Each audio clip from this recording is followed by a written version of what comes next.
Assalamualaikum orang Indonesia, apa kabar semuanya? Semoga sehat-sehat selalu ya. Gak ada yang sakit, tidak ada yang susah. Selalu punya uang untuk dibelanjakan. Kalau nggak punya uang ya dicarilah segera. Oke. Nah, orang Indonesia, belakangan saya membaca dan juga menonton ternyata permasalahan limbah baterai dari kendaraan listrik banyak dibahas. Nah, ini menarik ya bagi saya sebagai seorang yang dulu pernah berkecimpung dalam aktivisme lingkungan dan juga sekarang saya menggeluti bidang lingkungan sebagai seorang pengajar. Hal ini terkesan bagi saya yang mengatakan bahwa kendaraan listrik menimbulkan limbah itu seperti orang-orang yang mengada-ngada atau yang mencari kesalahan. Tentu, di hal apapun pasti ada limbah ya. Di kegiatan apapun pasti akan menimbulkan limbah ya. Tidak ada sesuatu yang tidak menimbulkan limbah. Cuma volumenya saja atau jumlahnya saja yang berbeda. Misal, Anda merokok, kemudian Anda menghasilkan puntung rokok. Kalau puntung rokoknya masih 1, 2, 3 itu tidak bermasalah. Tapi kalau puntung rokoknya mencapai 1000, 2000, 3000, tentu ini akan menimbulkan masalah.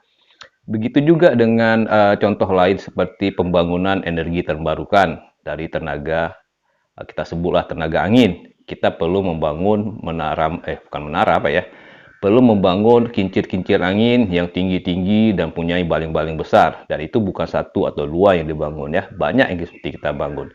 Dan bisa jadi itu ratusan. Nah, ketika membangun ratusan kincir angin ini tentu butuh material. Material ini diambil dari mana? Pastinya dari pertambangan ya.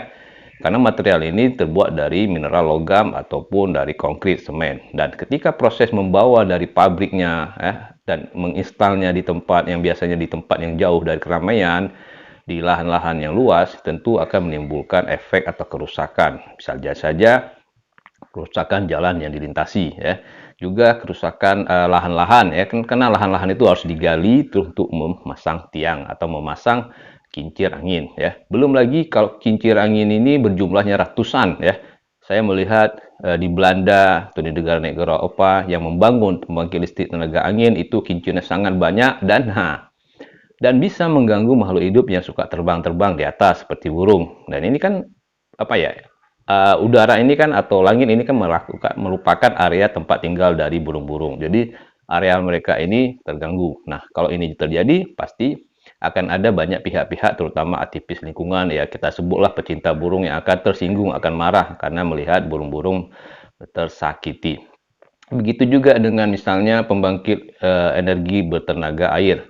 Kalau dibangunnya masih satu atau dua itu mungkin tidak terlalu terasa. Tapi kalau dibangunnya mencapai ribuan hektar dan dibutuhkan untuk sebuah kota itu pasti sangat masif sekali, sangat besar sekali. Mungkin satu daerah pegunungan itu akan dibangun seperti yang terjadi di kalau di Aceh itu di apa ya di Gayo Luwus atau Bener Meriah kalau tidak salah rencana pembangunan pembangkit listrik tenaga mikrohidro yang sampai hari ini tidak terrealisasikan ya banyak faktor ya salah satunya penolakan dari aktivis lingkungan yang berasumsi dengan pembangunan pembangkit listrik ini akan menenggelamkan banyak daerah-daerah hutan dan mengganggu kehidupan hewan-hewan yang ada di sana. Nah, apalagi misalnya pembangkit listrik tenaga matahari atau sel surya itu kalau dibangun secara massal, secara banyak membutuhkan lahan yang sangat-sangat luas. Misalnya pembangkit listrik tenaga surya untuk sebuah kota itu butuh lahan yang berapa ya? Saya belum tahu hitung-hitungan pastinya, tapi seperti yang saya lihat di kota Sabang, ketika kita dari pelabuhan menuju ke kota Sabang itu ada jalan mendaki, di sebelah kanan itu terdapat sebuah lahan terhampar banyak pembangkit listrik tenaga matahari atau solar cell dan itu saya rasa hanya untuk satu kampung atau mungkin beberapa rumah saja. Nah, dibayangkan untuk sebuah kota ini akan banyak sekali dibutuhkan. Belum lagi nanti kalau material-material untuk pembangunan ini rusak, tentunya akan menjadi limbah juga. Nah, jadi saya melihat ada orang-orang yang entah kenapa tiba-tiba jadi apa ya jadi berpikir untuk lingkungan jadi proaktif lingkungan tapi saya melihat sepertinya pemahamannya itu masih terlalu dangkal ya sorry saya katakan dangkal ini masih terlalu di permukaan karena hanya melihat benar salah padahal semua hal itu ada yang benarnya ada yang salah atau ada plusnya ada minusnya nah tugas kita ini mencari yang mana yang banyak plusnya yang mana yang berkurang minusnya sesuai dengan keadaan waktu dan tempat. Bisa saja yang hari ini kita katakan ini berguna, mengurangi emisi, mengurangi pencemaran lingkungan, tapi nanti di tahun-tahun ke depan akan terjadi pencemaran juga yang ditimbulkan karena pemakaiannya sudah sangat banyak. Atau sebaliknya, hari ini dia sangat mencemarkan, tapi ke depan dengan ditemukannya teknologi baru, maka dia akan lebih bermanfaat, emisinya bisa dikurangi, dan sebagainya. Nah, kita kembali ke pemakaian mobil listrik atau kendaraan listrik yang dianggap menghasilkan pencemaran atau emisi karbon. Dari mana sumber pencemaran ini? Setelah saya baca, banyak kritik yang berdatangan mengatakan, kalaupun dia mobil listrik, dia tetap akan menghasilkan emisi. Ya, emisi karbonnya dari mana? Ternyata dari pembangkit listrik yang digunakan untuk mengecas mobil tersebut.